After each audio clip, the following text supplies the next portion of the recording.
Hello and welcome to this webinar presented by the Massachusetts Rhode Island MGMA in collaboration with the Connecticut MGMA, Delaware MGMA, New York MGMA, Pennsylvania and Virginia MGMA. My name is Julia Lenko and I will be your host. Today's presentation is led by Rob Masunis. Rob is a Senior Program Coordinator at Health-Centric Advisors. He assists with eligible clinicians in practice on the QPP for MIPS Medicare in Massachusetts and Rhode Island. He provides technical assistance via phone or in person to any practice that needs help with the MIPS program. Previously, Rob worked with an IPA in Rhode Island as a senior data analyst, assisting over 150 physicians on quality metrics and coding. He also played minor league hockey in the early 90s.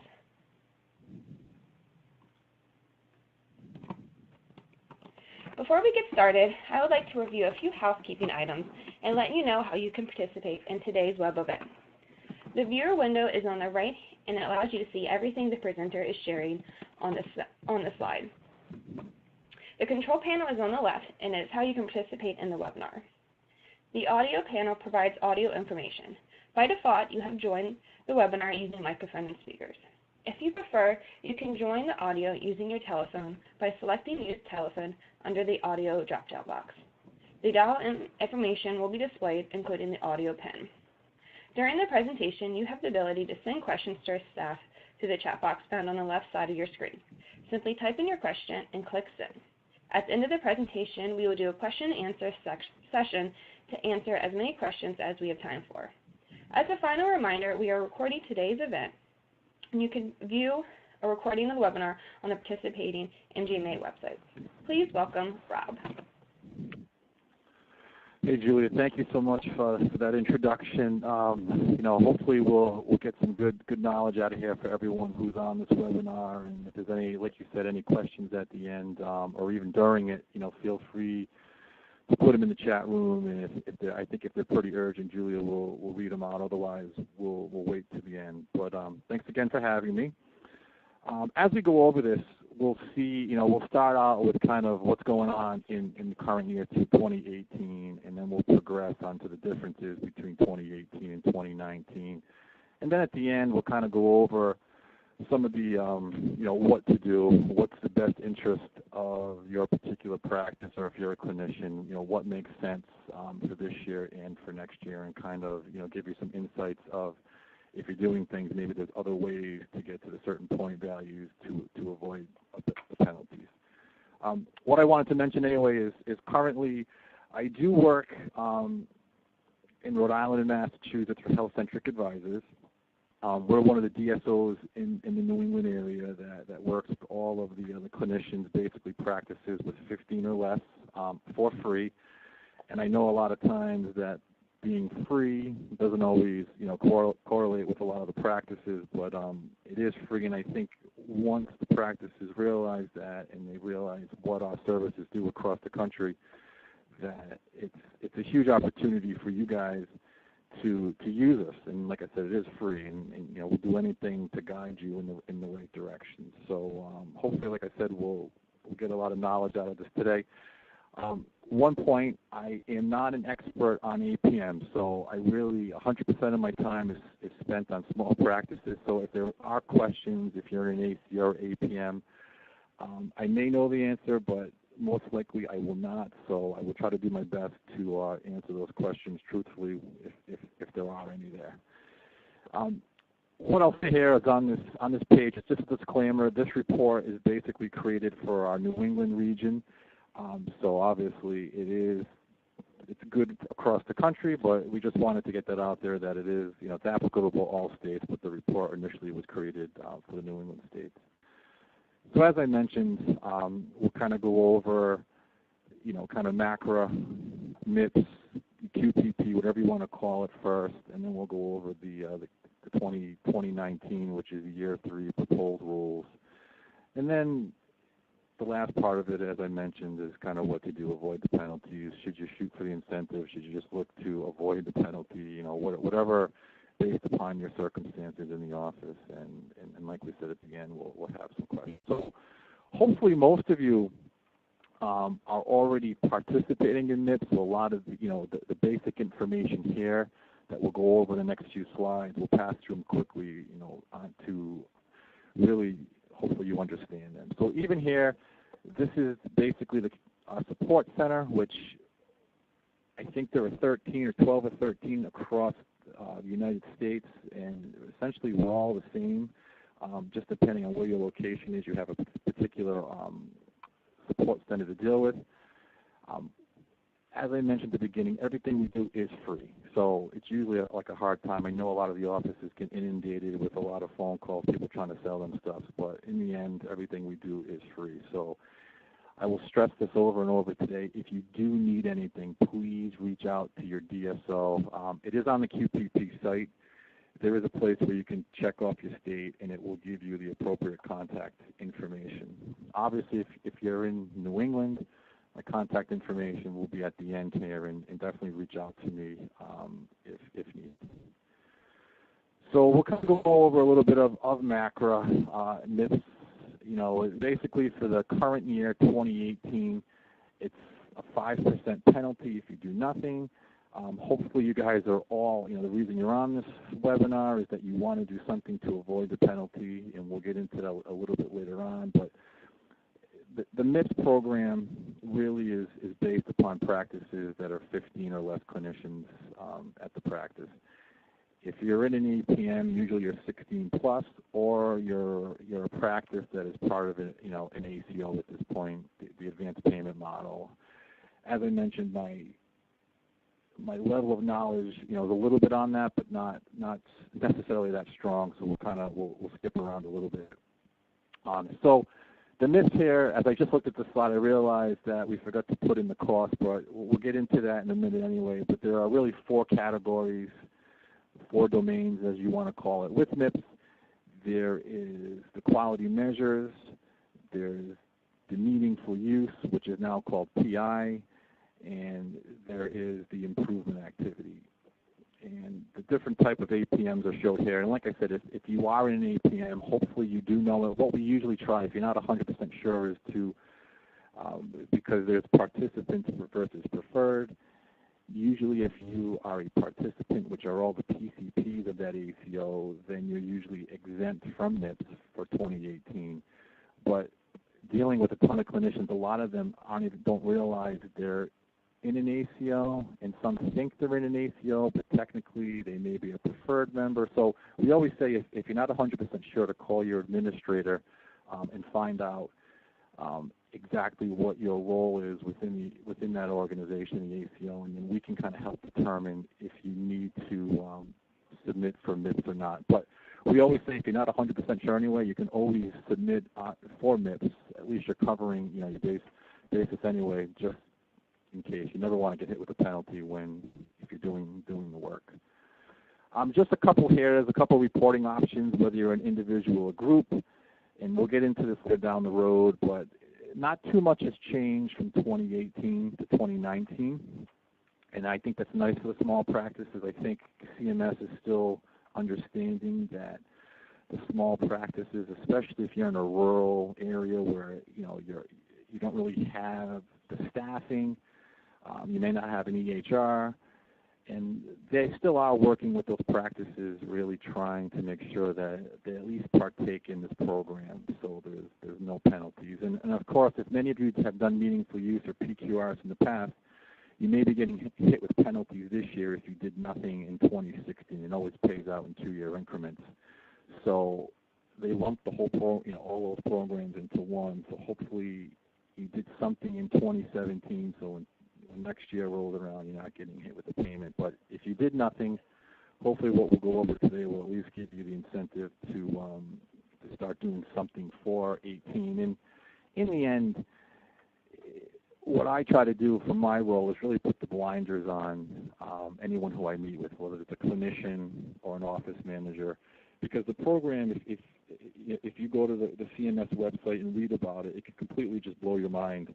So what I try to do is put the blinders on and only focus on what you need to do for your particular practice in order to avoid the penalty or go for the highest point value that there is. So here, it's basically, who's eligible in 18. It's the same as 2017. It will change for 2019, and that's a little bit down the slide anyway. But basically, it's the the physicians, the nurse practitioners. Hopefully, you already know there is a spot on the QPP website where you can type in your NPI, and it will let you know if you're exempt or not. The low volume threshold was 30,000 last in 2017. They bumped it up to 90,000 for Medicare Part B claims, and it was 100 patients last year. Now it's 200 Medicare. So in order to partake into MIPS, you have to be over both of those. So you have to be over 90,000 and over 200. If you fall below one of them, then you are exempt. And because they raised this threshold, quite a few practices I know that I worked with last year are now exempt. So here are the performance categories, which I mentioned a little bit earlier. Right now, the quality is worth 50%. The old ACI, which was called meaningful use, now it's the promoting interoperability, is worth 25%. Improvement activities is worth 15%, and cost is 10%. If you went back to last year, cost wasn't in the category, and quality was worth 60%. So you can see that it's come down 10% from last year. So the meat of the topic here is what changes are going on from the current year, 2018, to 2019. And what I can tell you is right now CMS, there are documents out there on it. It's all preliminary. So there are organizations that CMS has kind of co-op with, and what they've done, they've given notes back to them saying, we kind of agree with this, we disagree with this. So I was able to find some of the information there to see if some of these changes really make sense that are coming down the pike. So just know that these are proposed changes. They're not set in stone yet. We probably won't know until late November exactly what the final rules will be for 2019. But as I mentioned before, based upon what from 18 and 19, there really isn't a huge difference. But we'll go over these anyway. And like I said, if there's any questions, put them in the chat. Otherwise, we'll continue to go here. So there's basically there's about 10 items we'll go over from what's changing from 2018 to 2019. There's other things, but some of the stuff I don't think is very relevant or prevalent to what you need to know, but we'll stick to these 10. The first one is the eligibility. And as you can see here, as I mentioned before, right now what's included basically are the physicians, physician assistant, nurse practitioners. What is changing is that in year 3, 2019, they're adding these four types. You can see physical therapist, occupational therapist, the clinical social worker, and the clinical psychologist. What is going to be curious to see is how many of these actually are over the threshold, that 90,000 and 200 Medicare Part B patients. So I think there's usually 2 iterations that come out annually. One is in May, and one is in, I think, November-ish, late October, November, and that's usually how our groups come in contact with who's eligible and who's not. So it'll be curious to see how much the eligible clinicians go up from 18 to 19. So just know also that part of our contract with CMS is that we do have to reach out to everybody who is eligible. So hopefully your office has been reached out to by somebody, whether it's an email or someone called and spoke to the front desk or they left a voicemail. So just know that if you do hear something for free on MIPS, it probably is true because, like I said, we are working and we're required by CMS to try to contact every office that's out there. Of course, the issue is a lot of times we don't necessarily have the correct numbers, and there's a lot of research involved, or if practices move. So, we do our best to try to reach out to everybody. Hey, Rob. Sorry to interrupt you. Do you mind just speaking up a little bit? Some people are having trouble hearing you. Yes, and certainly. you sound just a little bit muffled. So. Sure, I will try to do my best there. Hopefully, no one will complain. All right, so we'll skip over to the next slide, which the second one here is the performance threshold. Sorry about that. So the current rule in 2018 is that you need 15 or more points to avoid the penalty. Obviously, if you don't get the 15-point penalty and the 15 points, then you're getting hit with a 5% penalty. And I know that can be, pretty substantial to many of the practices out there. If you do hit the 70-point plateau this year, and it's the same thing as what was in 17, there is an exceptional performance bonus out there. I do know that if you do get it, it is there was a small increase to your Medicare payment. What's changing for 2019 is that in order to avoid the penalty is basically doubling. It's going to go up to 30 points. So it is a pretty substantial increase, especially when you think back to 2017 when it was 3 points. So we'll get into it a little bit later on what could you do to get to that point to avoid the penalty. And they're talking in 2020 to maybe jumping that up to 70 points, but I can't imagine that will be the case because that will be a huge increase. What they've also talked about is changing that exceptional bonus to 80 points. So instead of getting 70, you'd have to be up to 80. There are some feedback on that. Is 80 points seems kind of drastic and high because if you're a very high performing clinician but you don't have an EHR, how do you get to that 80 points? We also know that many specialty practices are on a regular PCP-driven EHR. So what they're doing isn't really necessarily what they need to do. So I use the example. I have a lot of podiatrists who are doing influenza or the pneumococcal, just because that's what the EHR can do. So it may be difficult to get to that 80-point plateau next year.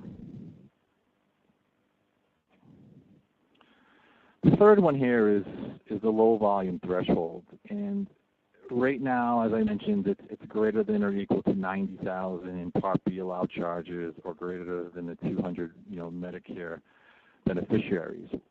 It's essentially going to stay the same for next year. Those aren't going to go away, but they're adding a third one that says, if you're less than or equal to 200, professional services under the physician fee schedule, then you can also be excluded. So I know that Medicare came out with that. I've had a lot of questions on the physician fee schedule. I don't really want to go into today, but just be wary and just know that the iteration that will come out of eligibility, as I mentioned before, will probably be around April or May. So if you're not sure, definitely go on to the QPP site, plug in your NPI, and it should let you know. There is some talk because right now the determination periods are they're kind of out there. It basically goes from September 1st of 16 through August 31st, 17. That's based on the first iteration. So if you meet that criteria, then you're in this. If you're under one, if you don't meet one of them, then you're exempt. The second one is 9/1/17 to 8/31/18.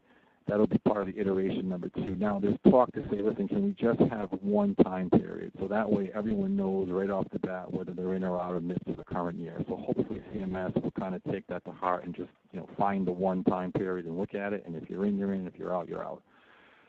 So hopefully that'll be revisited.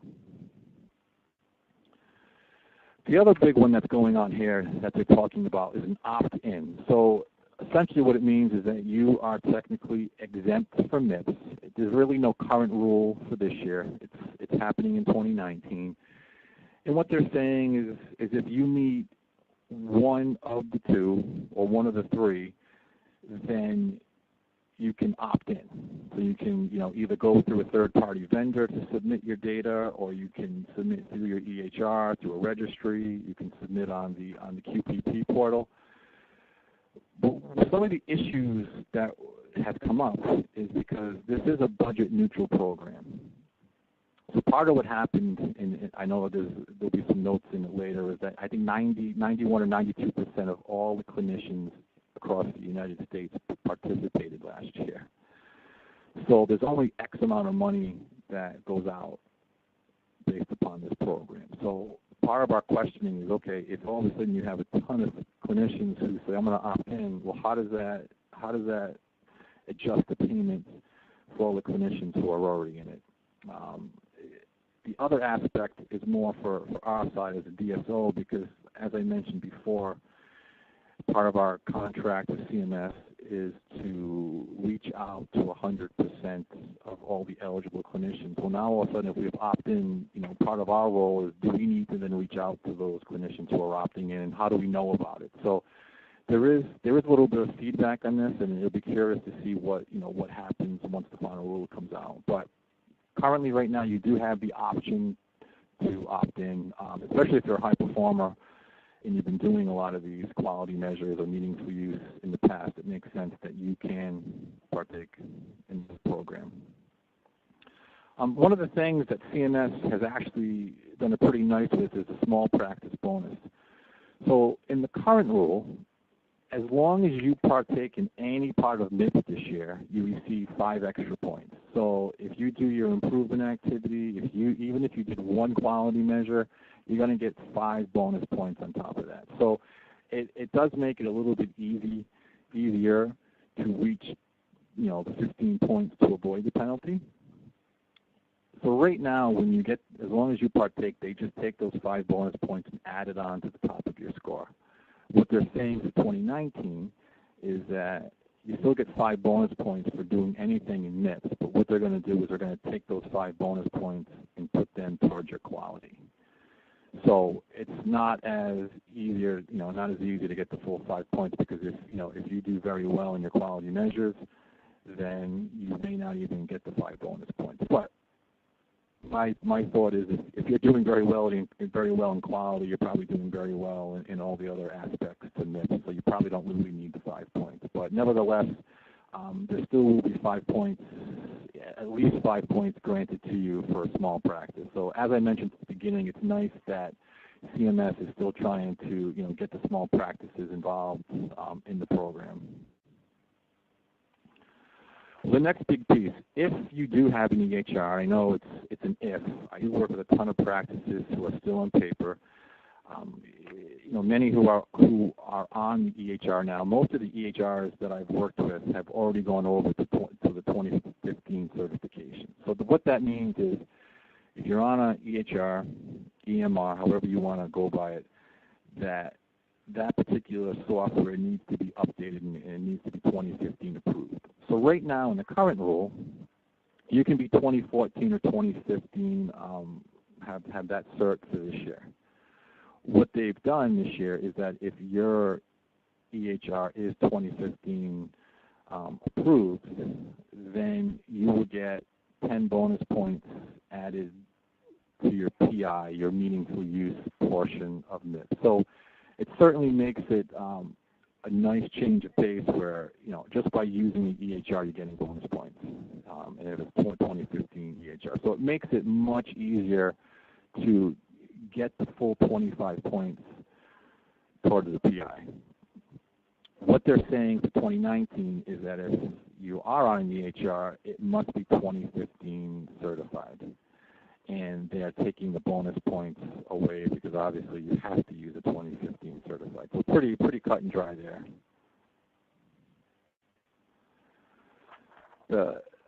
The next piece here is the submission mechanisms, and a lot of what this means anyway in the current rule is that if you're going to do, for instance, your quality measures, your quality measures have to be submitted all to the same format. So if you're using a registry, all the measures have to be done through the registry. Or if you're doing claims, all measures have to be due claims. Or if you're using an EHR, the EHR either has to create the file for you or has to send it directly to CMS.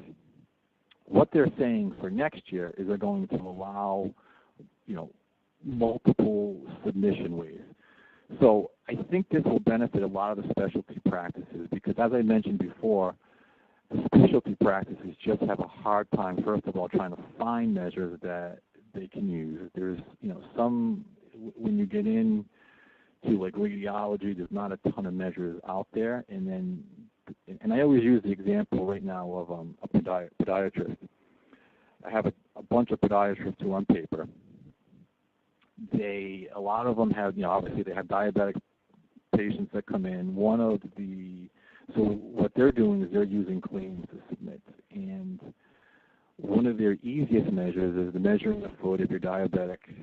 And unfortunately, that particular measure can't be submitted via claims. It has to be either through an EHR or a registry. So next year, if they were to have an EHR, they could submit that one separate from, some other measures. So it allows you to submit, 2 or 3 measures through claims, maybe 2 to 3 measures through a registry. I think this will really help the specialty practices. For the typical PCP, I don't think it's going to help too much, but as I mentioned, the specialty practices will certainly benefit from this one. So next piece here is the quality measure updates. As I mentioned before, currently the weight to the final score is 50%. That is going to drop down to 45% next year, and cost, which is 10%, will bump up to 15%. Right now, and I've had the examples of what happens if you can't find measures. I know I worked with a couple groups. There's subgroups of neurology and nephrology, and what their CPT, their visit code is, there's not one measure that they can use because nothing falls into that category. So if that is the case, they can actually take your points for quality and hopefully move them around to your improvement activity, or if you're on an EHR, to the meaningful use, the PI. So it's something that will also carry over for next year. The other nice thing that if you have an EHR or a registry, if you're using one of those two, they're giving bonus points out. So they're calling it end-to-end. And what we say is just, are you reporting for the full calendar year, 2018 or 2019? What they will do for every measure that you do, and assuming you do, hopefully you're doing at least 6, they will give you a bonus point, 1 bonus point for each measure for submitting the full end-to-end reporting for the full year. Currently, if you're doing a high outcome measure, you get 2 bonus points for this year. And what they're doing is they're taking that 2 bonus points away next year. They're discontinuing it for the high priority, but you will just get the 1 bonus point for the end-to-end reporting. So when you think about it, if you do okay, if you're doing okay on your measures, you're probably going to get, maybe 7 extra bonus points this year, because you still have to have one of those high priority measures. So you figure 6 plus the 1 gives you 7 bonus points. So it makes your score a little bit easier. And even for next year, as long as you're sending the full year's worth of data, you're going to get 6 bonus points on top of your quality. So it certainly should make, getting to that 15 points this year or 30 points next year a little bit more achievable, so that way you're avoiding the penalties. So not too much for the quality measures. There's still, roughly 200 or so out there. Just be wary that which measures you're doing, because some measures can only be submitted via claims, some can be only through an EHR, some can be the whole gamut. So you just want to make sure that you know which measures you're doing and what is the appropriate submission method right now, because last thing you want to do is work on a particular measure and then to come find out you can't use it through the appropriate submission method you were going to do for this year. Next year won't be, shouldn't be an issue.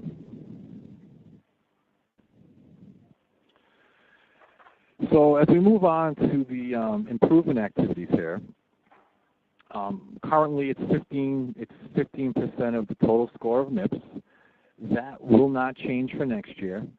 they are proposing that there should be about 6 more. I think currently there's around 115 or so, and they are going to modify 15 of the existing ones. They're removing, there's talk of removing one.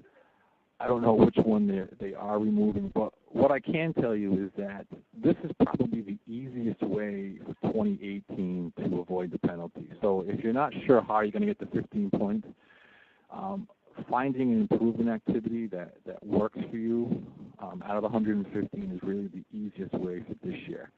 What I can tell you is in the Massachusetts and Rhode Island area, out of the 115, there's probably 3 that like 99.9% of all the practices are using one of the 3. It's 24/7 access. There is, are you accepting new Medicaid patients, and you show no favoritism towards scheduling visits and giving any diagnoses out or results. And there's the drug monitoring program.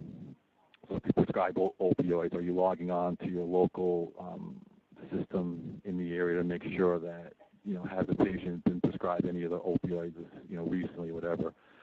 So those really are the 3 easiest ways. So this, what I'll stress back from the beginning is that if you're having a hard time saying, all right, how do I get to 15 points? This is probably the easiest way. And of course, if you can do an improvement activity, the next question is how do you attest for it? So, obviously you can always hire a third-party vendor to work with you, and I'll go over it later on, but there is the EIDM account, which is the enterprise portal through CMS for the Medicare. It is free to log on there, and once you log on there, they take the same credentials to log on to the QPP portal, and that's where you can attest for this. The QPP portal won't be up and live until late, probably January, and usually stays open, I think, until the first week of April. So what I'll stress even later on is if you need to do that, definitely reach out to your local organization. I know here in New England we have directions written up on how to do it. We also do a lot of on-sites where we'll sit with the practice and help them, guide them through this process so they at least have it created. And I do stress if you can get the EIDM created well in advance before you have to test, it makes life a lot easier. So the last big component of what's changing from 2018 to 2019 is the PI, the Promoting Interoperability, which was known as ACI last year, which was known as Meaningful Use for all the other years. So obviously, you have to have an EHR to do this. If you don't have an EHR, currently you can't do it. There is an exception, and I think later on down the road, I talk about this a little bit later, but there is an exception where you can go on and say you are a small practice, that you don't have an EHR, and what we're hoping is that they're going to move the 25 points to quality. But currently, what's going on here is that if you do have an EHR, the current rule reads that you must do 4 or 5 of the base measures. And if your 2014 certification through your EHR, there's 4 base measures that you have to do. If it's 2015 cert, then there are 5 base measures that you have to do in order to even participate in this. And it's 25%, as I mentioned. The 25% part of MIPS is going to stay the same for next year.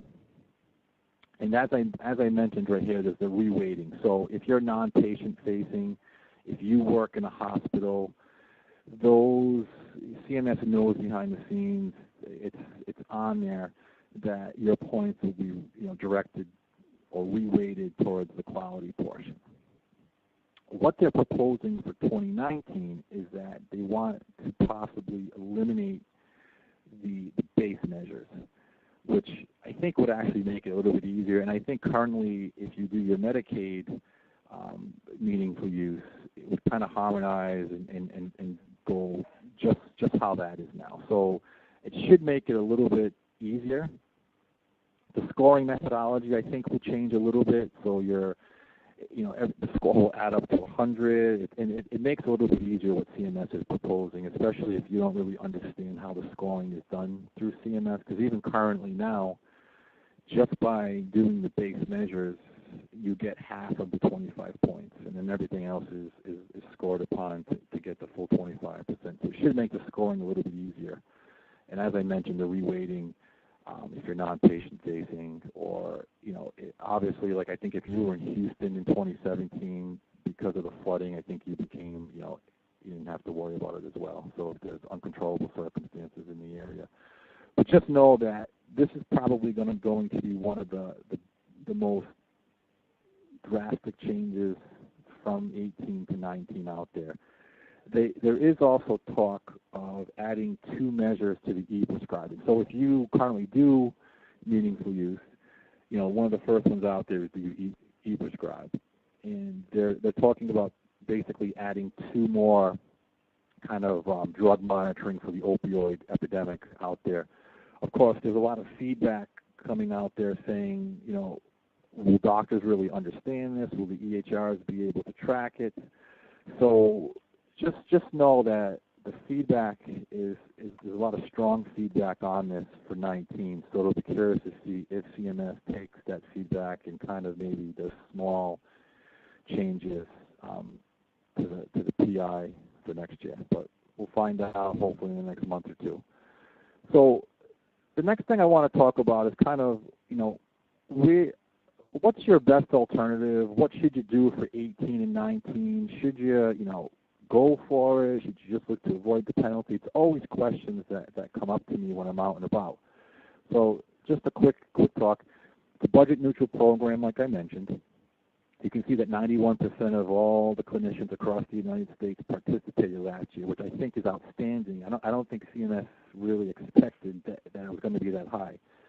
So it was a plus or minus 4% last year. So I think a lot of doctors, what happened, who did very well, who got to the 100 points, were like, oh, I did well, I'm going to get the 4%.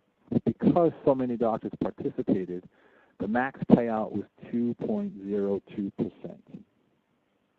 So what happened initially when people got their scores and how much percentage they were getting back, there was quite a bit of feedback from the docs who did well. They were angry because they were like, we put a lot of extra effort into this, and all I'm getting is 2% back. So this is kind of where I want to talk about a little bit. As you get into 2018 and 2019, 2018 is plus or minus 5%, and what we're saying here, and just know that there is a disclaimer on this because it's based upon what happened in 17 is that for 18, when it's plus 5%, if you get a full 100 points, what we're thinking is that the percentage might be around 2.5% to 3%. And why it's a little bit more than half as compared to 17 is because the low volume threshold was raised.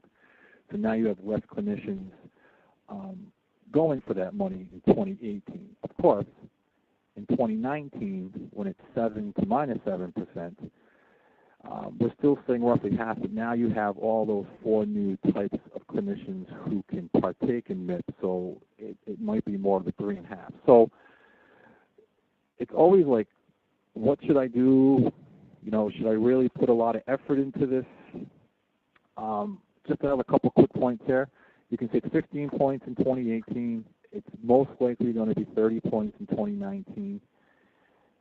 Do you have an EHR, right? If a lot of people assume if I don't have an EHR, I can't partake in this. You certainly can. There's ways that we can help you. That's why I say from the beginning, if you have any questions on this, you're not sure, reach out to your local DSO.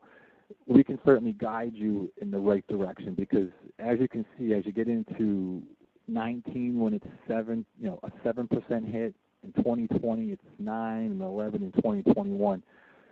That could certainly put a lot of practices or clinicians they won't be able to operate anymore. You don't want to get hit with that penalty.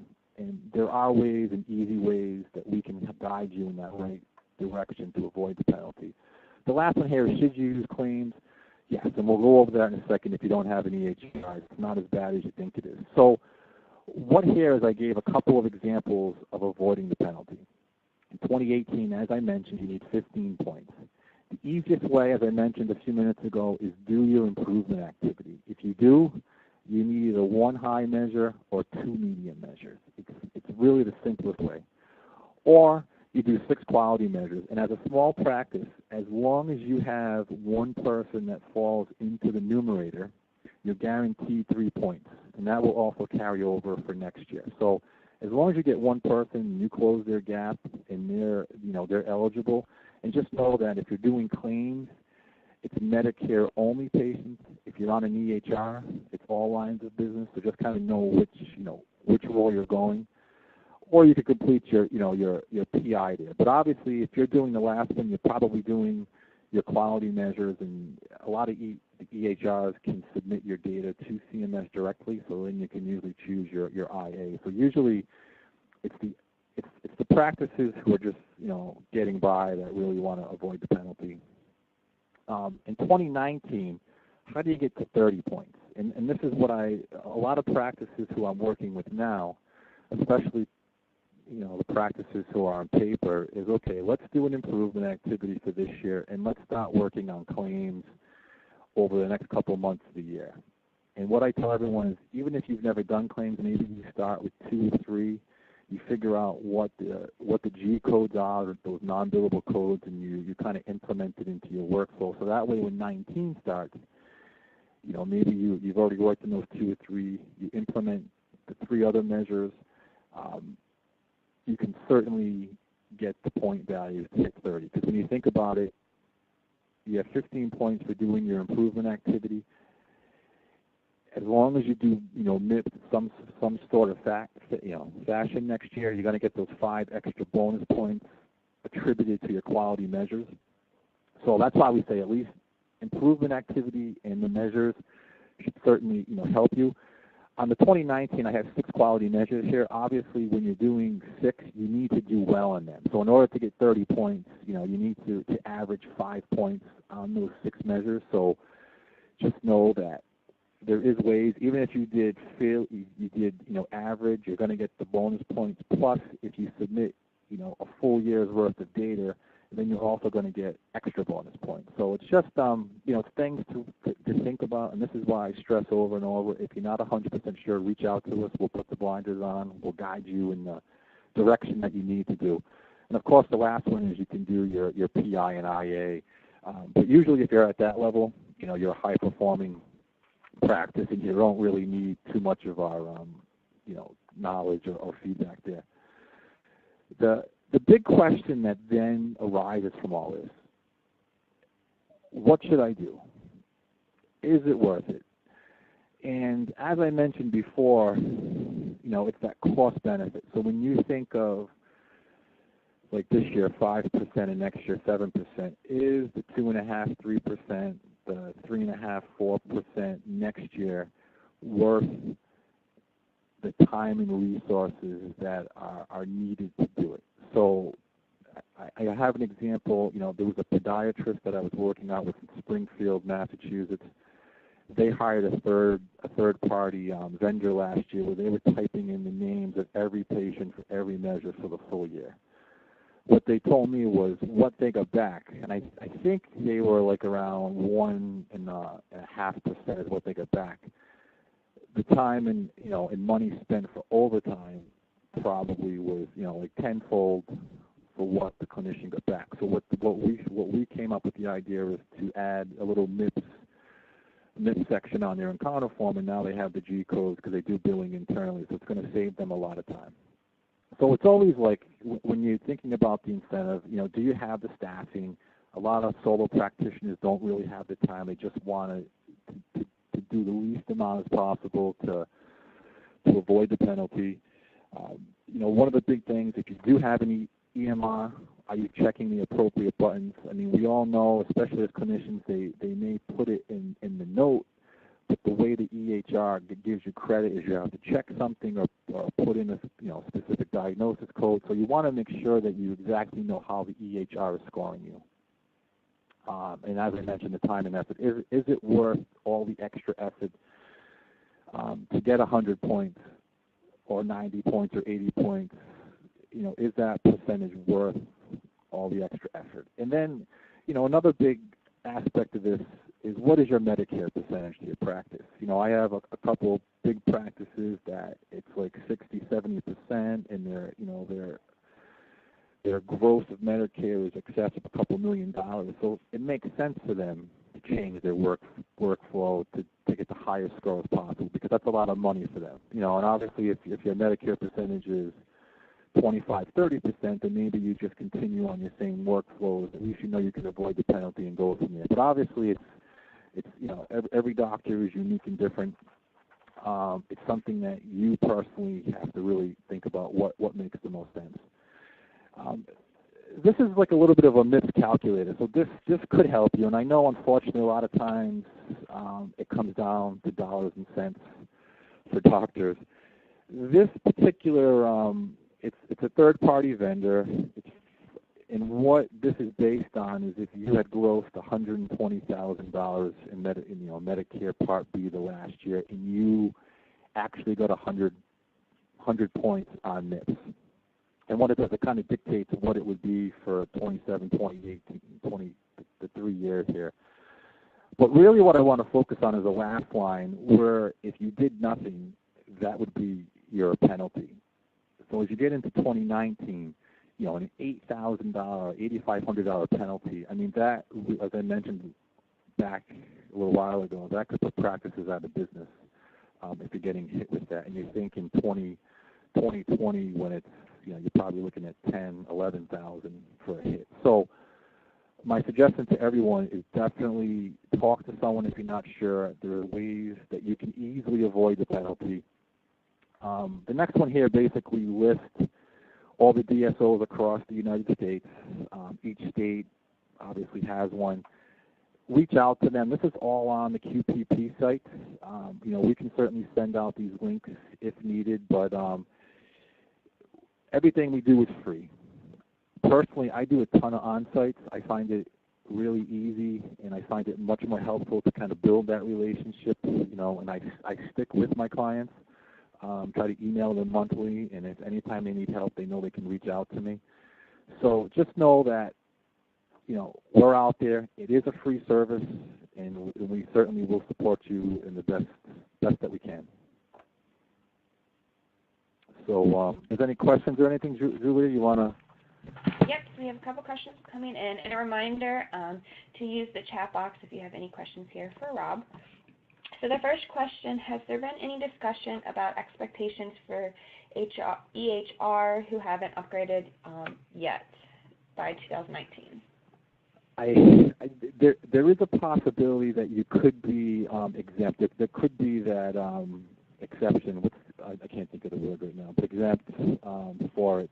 So it's one of those that, as I said, the meaningful use portion really is, I think, going to be the biggest component, the biggest changes from 2018 to 2019. But I believe if your EHR will not update, there is the possibility that you could be exempt from that. Now, that's something that if you are exempt, you have to go on and fill out. It's like a 2-minute little survey. But you take that chance that CMS could say yes or no to it. Perfect. And then next question, what happens if you don't upgrade to 2015 certified EHR? Is there an all or nothing situation? I assume the question is if you don't have an EHR currently, no, it's not gonna. You won't be penalized. Like right now, there is that exception, which we're hoping that CMS will approve, that will take your points over. But if you are on a 2014 certification and you're not upgrading, basically 2 things. Hopefully, if you fill out the exceptions online, CMS will approve it. I don't know. Hopefully, all the EHRs, though, do realize the rules of what's going on, that you have to use a 2015 certification, and they will update. But I don't really have a definitive answer on that, because the PI is really the biggest. I think there's a lot of questions on really what's going to happen with that for next year. Awesome. Next question that came in: when does the EHRT 2015 implemented to get the bonuses in 2018? If we upgrade at the end of this month for 2015, will that get us the bonus points? Technically, you're supposed to be on it for a full year. So it's one of those when when you see, and anyone who's attested on the QPP site, you just never know because it asks you what, when you attest in, January, February, March, it asks you what current version are you on. So I can't really give you a definitive answer there, but usually you choose the most recent version you're on, and I think if you choose a 2015 certification, it will give you the bonus points, but I'm not 100% sure how that will work when you go to the test. Okay, thank you. Okay, so Lisa provided some information for the folks in Connecticut that can reach out to her. Okay, next question. Will you be able to report 2019 quality measures from a 2014 CHRT? The PI category won't work, but will qualify, or will quality? I believe it should. Hopefully your EHR will be able to produce, it's called a QRDA3 file. As long as they can produce that file, either you can submit it directly to the QPP portal, or they'll be able to send it directly to CMS. But that's a great question. I know that they know the PI won't be able to work, but the quality measure shouldn't be an issue. And the other thing I can say is anyone who's out there from Connecticut, Lisa I work with her. She's excellent. So if you have any questions in Connecticut, definitely reach out to Lisa. Great. And to answer your question, Jason, the slides will be provided. The state that you registered with the webinar will send the email with the slides and the recording. Not sure an exact time frame of when they will be sent out. And if anybody has any other questions, reminder, you can use the chat box, type them in, and Rob will be able to answer them. You can give it a few minutes, Rob, to see if anyone types anything else in. Okay.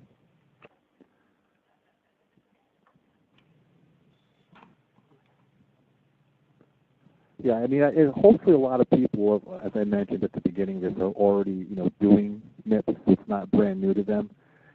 And, if you get stuck on something, because, as if you're in school, there's really no stupid question, because the program itself can just be so overwhelming, especially if you're in a small practice and you've got 17,000 other things going on. MIPS really isn't your priority.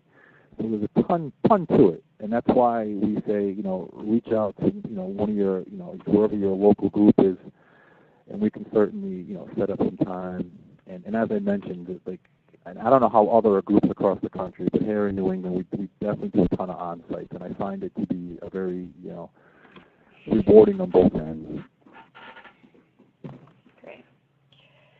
So if there are no other questions, we'll wrap up today's event. Thank you for attending today's webinar. The recording will be distributed to all registrants through email. If you attended today's webinar as a non-member, please inquire about membership opportunities through your local MGMA chapter. At the conclusion of this webinar, you will be sent a brief survey that will ask you to rate the webinar on a 5-star scale. A separate survey will be sent to your email for a more in-depth look at today's program. That concludes our webinar. Thank you again for attending, and have a great afternoon.